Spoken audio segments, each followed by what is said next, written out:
Olá, eu sou Márcia Pauferro, professora e farmacêutica, e hoje falaremos sobre a prevenção do câncer. Se o tema já despertou seu interesse, deixe seu like aqui registrado e nos acompanhe até o final.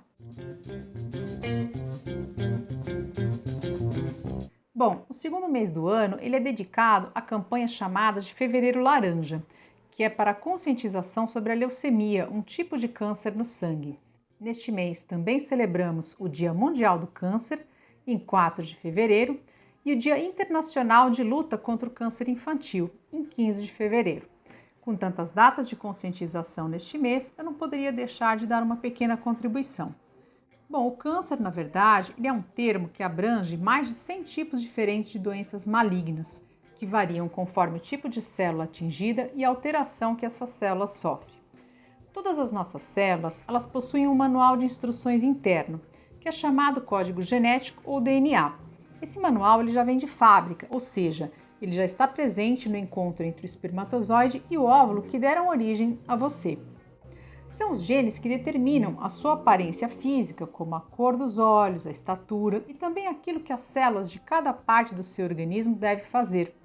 Então, uma célula de pulmão, ela já vem preparada para captar oxigênio. Uma célula do músculo da sua perna, ela está pronta para contrair ou distender conforme a necessidade e assim por diante. Os genes, eles são como um conjunto de letras, palavras e frases que vêm sendo copiadas de uma célula-mãe para células filhas. Esse material genético ele não determina só o que cada célula deve fazer, mas também quando ela deve se multiplicar ou não. O câncer ele surge quando uma dessas células sofre mutações genéticas que vão fazer com que esse manual interno, o DNA, tenha uma falha muito grave. É como se ocorresse um erro na hora de copiar um livro e algumas letras trocadas fizeram com que as instruções naquele manual ficassem totalmente distorcidas. Assim, essas células, além de perder as capacidades normais para serem chamadas de malignas, elas também precisam ser capazes de se multiplicar de uma forma desordenada, mesmo quando o organismo já não precisa repor células. Isso vai formar tumores que vão atrapalhar o funcionamento do organismo. Essas células malignas, elas também têm uma capacidade de se desprender do tumor de origem e viajar pela corrente sanguínea, dando origem a tumores longe daquele que originou a doença. Então, esse tipo de falha genética é importante que você saiba que ele não acontece da noite para o dia. Normalmente, o nosso sistema de defesa ele elimina as células defeituosas, mas alguns fatores internos e externos eles podem contribuir para que ao longo de vários anos algumas células acumulem vários erros no DNA e se transformem em células malignas. Alguns agentes internos são a idade, por isso temos mais chances de desenvolver câncer à medida que envelhecemos. Outros fatores são os hormônios e a condição imunológica. Os agentes externos, por sua vez, eles incluem uma série de substâncias presentes em agrotóxicos, conservantes de alimentos, bebidas alcoólicas, cigarros e resíduos industriais.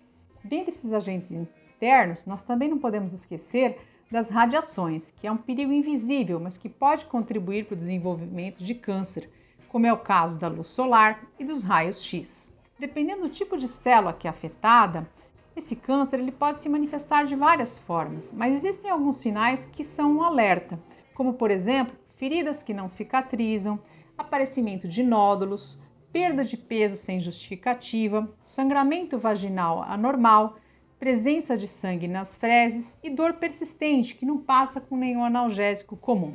Quanto antes o câncer for diagnosticado, maiores serão as chances de cura. É importante que você saiba que esses sinais que eu mencionei não necessariamente significam que a pessoa está com câncer. Isso pode ser sinal de outras doenças também, mas de qualquer forma é um indicativo de que alguma coisa não está bem no organismo. Então, só uma avaliação médica vai poder identificar o problema e tratá-lo, e quanto antes, melhor. Outra coisa que eu gostaria de enfatizar é em relação às causas do câncer. Saiba que 80% dos cânceres são provocados por agentes externos e mesmo aquelas pessoas que já têm alguma predisposição genética, elas podem evitar o câncer se adotarem hábitos mais saudáveis. Então, assim, a prevenção do câncer, ela se baseia, por exemplo, numa alimentação mais saudável. O que é isso? É uma alimentação rica em vegetais naturais, uma dieta baseada em alimentos naturais e não industrializados. Os alimentos ultraprocessados, aqueles que já vêm prontos para comer, são os piores. Esses devem ser evitados na medida do possível. Não é importante controlar só a qualidade do alimento e também a quantidade. Assim, você vai evitar outro fator de risco do câncer, que é a obesidade. Além disso, é importante que você pratique algum tipo de atividade física apropriado para a sua idade e para a sua condição de saúde em geral. Uma caminhada é um bom exemplo, é uma boa forma de sair do sedentarismo e, com isso, você já vai prevenir uma série de doenças, não apenas o câncer. Com relação a radiações e resíduos industriais, como que nós podemos nos proteger disso?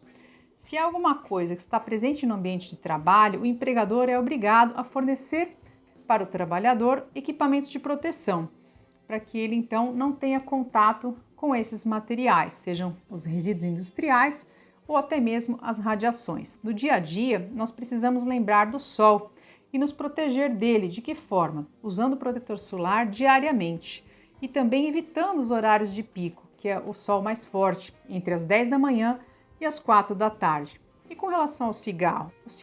O ideal é parar de fumar mesmo, porque ele não tem nenhum benefício, muito pelo contrário, ele só traz problemas, aumenta risco de trombose, câncer de bexiga, câncer de pulmão, enfisema pulmonar, enfim, uma série de doenças graves. Procure ajuda de profissionais de saúde, existem tratamentos à sua disposição, inclusive nos postos de saúde, de forma gratuita, pelo SUS. A bebida alcoólica também é outra coisa que deve ser evitada, principalmente se você já estiver consumindo em excesso e isso estiver afetando sua rotina diária. Saiba que também existem locais que podem oferecer apoio gratuito, como por exemplo, associações de bairro de alcoólicos anônimos. Bom, eu acho que meu recado foi dado. Deixe aqui seu like, assim você nos incentiva a produzir conteúdos como este. Eu peço também mais um favor, que você compartilhe este vídeo para que essas informações possam chegar a outras pessoas e mais gente possa se prevenir contra o câncer. Até uma próxima. Tchau, tchau!